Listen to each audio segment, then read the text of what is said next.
sumber energi yang paling tinggi itu adalah dari consciousness. Bahkan, cita-cita dan impian kita adalah energi pula. Jadi apapun yang ada di dunia ini merupakan energi. Karena mereka masing-masing memiliki vibrasi yang mempengaruhi satu sama lain.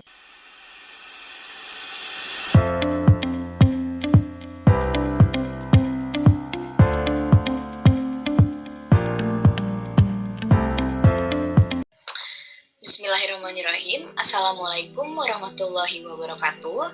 Selamat pagi, siang, sore, malam teman-teman semua dimanapun kalian berada. Semoga kalian semua selalu berada di dalam lindungan Allah Subhanahu wa Ta'ala. Hari ini kita akan melanjutkan pelajaran dari pertemuan yang lalu, yaitu tentang vibrasi dalam diri manusia dan juga law of attraction.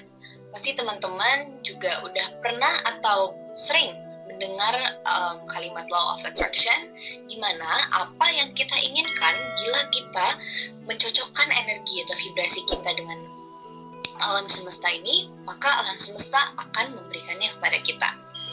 Pertama-tama, kita harus tahu bahwa Tuhan menciptakan alam semesta bersama dengan hukum-hukum.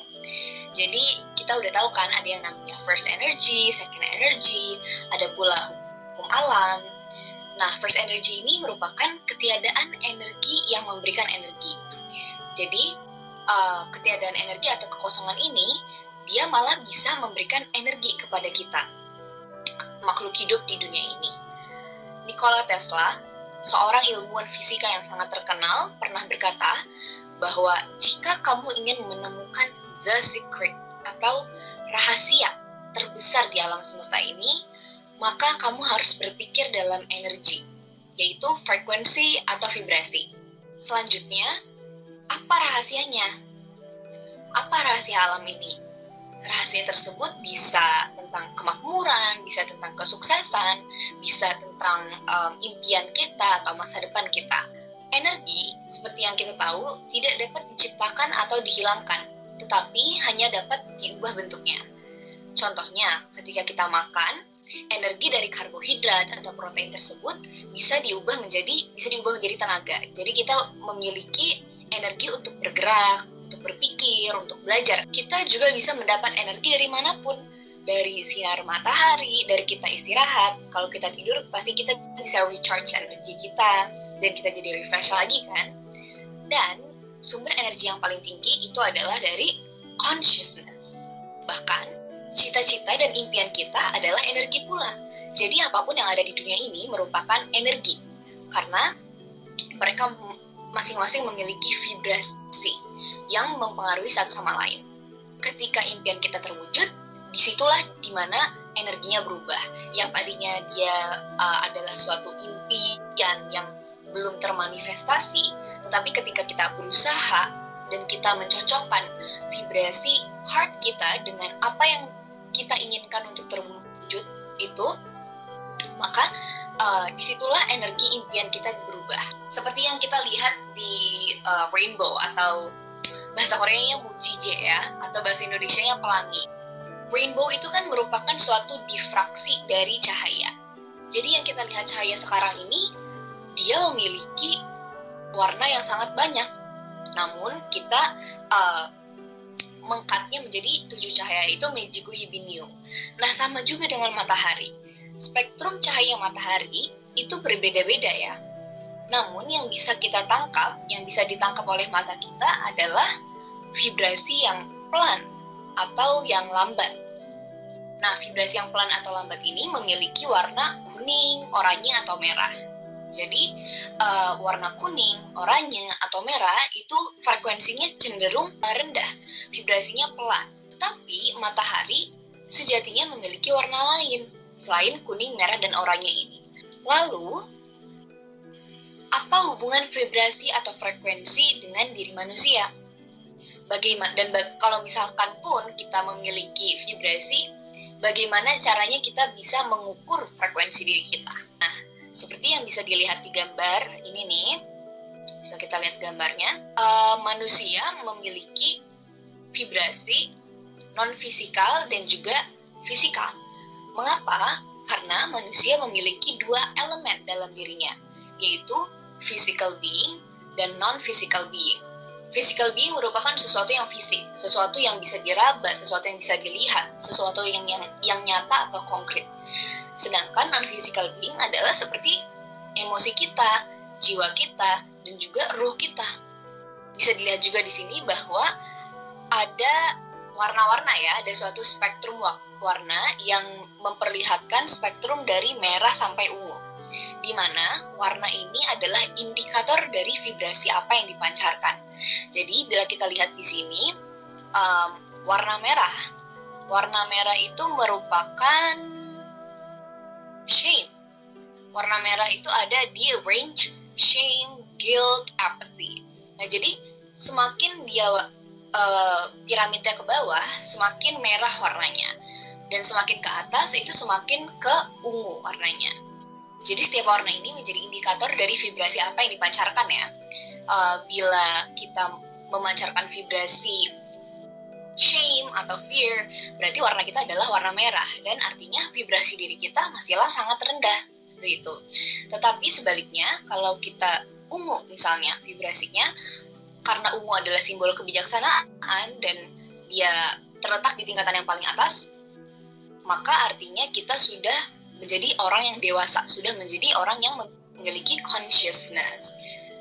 Jiwanya sudah melalui reinkarnasi. Seperti yang sudah saya katakan tadi, bahwa kita memiliki elemen fisikal dan non-fisikal di dalam diri kita. Elemen non-fisikal ini contohnya ruh kita. Ketika Tuhan menciptakan kita, Tuhan berkata bahwa aku tiupkan sebagian dari ruhku ke dalam diri manusia. Dan kita merupakan manifestasi atau suatu ekspresi dari Tuhan. Energy field yang masuk ke dalam tubuh kita itu hanyalah 20%. Dan 20% ini merupakan yang tadi ditiupkan oleh Tuhan tersebut ya. Dan sisanya ada di dimensi tubuh lain yang disebut higher self. Tugas kita lah sepanjang hidup kita ini untuk menghubungkan diri kita kembali dengan higher self ini. Kita harus mencari kembali. Bukan mencari ya, karena sebenarnya sudah ada dalam diri kita. Tetapi kita harus melalui suatu journey, spiritual journey, yang bisa mengembalikan kita kembali ke higher self kita. Disinilah kita butuh spiritual awakening. Dan untuk integrasikannya kita butuh meditasi, prayer ya, supaya nanti akhirnya kita bisa menghubungkan kembali elemen fisikal dan juga non-fisikal kita. Kita bisa kembali ke natural self kita dan kita bisa hidup dengan consciousness. Jadi tubuh kita itu ada di energy field nih. Semakin energi kita keluar gitu ya, semakin energi kita keluar, kita menjadi satu dengan alam semesta atau oneness. Jadi kita menjadi unity dengan alam semesta tersebut. Sebaliknya, kalau kita energinya kita fokuskan ke dalam, maka kita akan terus berfokus pada diri kita sendiri dan tidak mau menjadi harmonis dengan alam. Bisa dilihat di sini juga di gambarnya bahwa orang yang sedang bersila ini, dia memiliki cakra dalam dirinya. Itu yang persegi dari merah sampai ungu, warnanya dari merah sampai ungu, itu merupakan cakra dalam diri kita. Nah, cakra ini apa? Cakra itu merupakan tempat berkumpulnya energi. Jadi, ketika kita mengeluarkan vibrasi atau memproduksi vibrasi love misalnya, maka cakra dalam dalam diri kita juga akan menerima love, dan yang teraktivasi adalah cakra love. Sehingga ketika cakra love tersebut teraktivasi, maka kita akan bervibrasi dengan love. Segala sesuatu yang kita lihat di dunia ini, orang-orang yang kita temukan, orang-orang yang menjadi teman kita akan full of love. Mereka akan penuh dengan kasih sayang. Seperti physical being, vibrasinya itu rendah dan lambat ya. Sedangkan non-physical being itu vibrasinya tinggi. Karena non-physical being itu merupakan itu tadi, ruh kita, consciousness kita. Karena manusia memiliki physical being dan juga non-physical being ini, manusia dikatakan adalah makhluk yang paling sempurna. Karena jin itu kan dia tidak memiliki physical being kan. Jin ataupun malaikat ataupun syaitan, mereka tidak memiliki physical being. Inilah bedanya atau perbedaan manusia dengan makhluk-makhluk lainnya. Nah, sekarang kita bertanya, kalau kita memiliki vibrasi dalam diri kita dan kita memiliki vibrasi tadi kan physical being, vibrasinya lambat dan rendah, sedangkan non-physical being, vibrasinya cepat dan tinggi. Bagaimana caranya supaya kita bisa mengontrol dua vibrasi ini? Bagaimana caranya kita bisa mengendalikan vibrasi dalam diri kita, dan bagaimana cara kita tahu di mana letak vibrasi kita? Kan tadi ada tingkatan-tingkatannya tuh ya.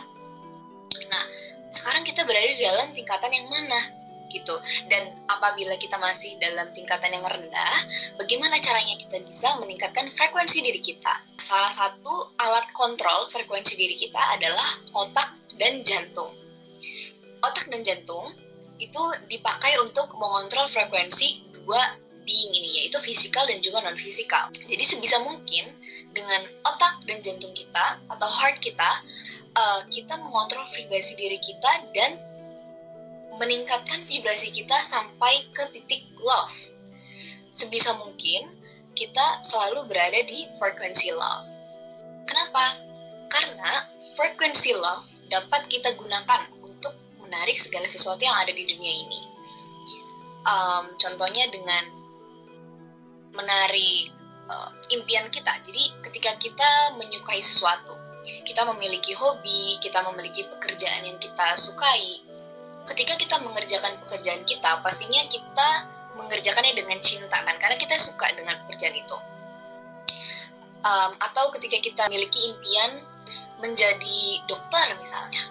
Nah, ketika kita belajar untuk menjadi dokter, ketika kita melalui proses tersebut, kita harus selalu berada dalam frekuensi love.